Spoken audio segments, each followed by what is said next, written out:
maji ya mto akiwa jangwani. Hivyo ndivyo nilivyo, nafsi yangu kwako ya kuonea shauku zaidi ya yala. Mungu Baba yangu, ninaja na wewe kama vile ayala anavyotamani maji ya mto akiwa jangwani. Hivyo ndivyo nilivyo, nafsi yangu kwako na kuonea shauku zaidi ya ayala.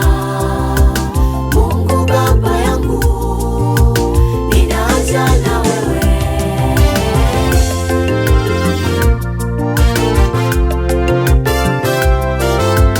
kama mwanamke aliyotokwa na damu kwa muda mrefu sana, miaka 12, akamua moyoni mwake, nitangusa pindo lake nitapona.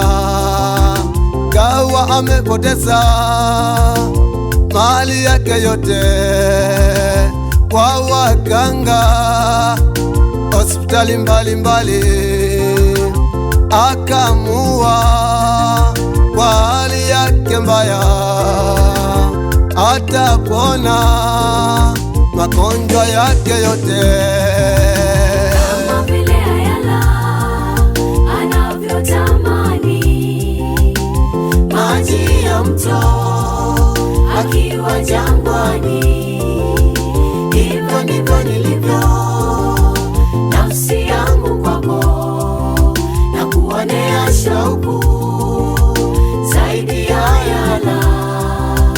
Mungu Baba yangu, ninaja na wewe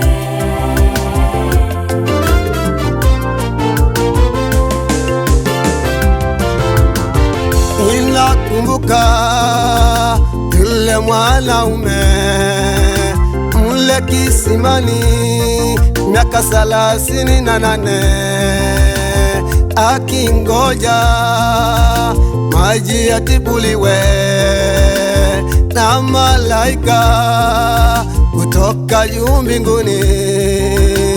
Yakitibuliwa kuingia mwingine kwanza, akaanza kuwa na sababu kulaumu watu kwa hali yake mbaya. kama vile ayala anavyotamani maji ya mto akiwa jangwani. Hivyo ndivyo nilivyo, nafsi yangu kwako na kuonea shauku zaidi ya ayala. Mungu Baba yangu, ninaja na wewe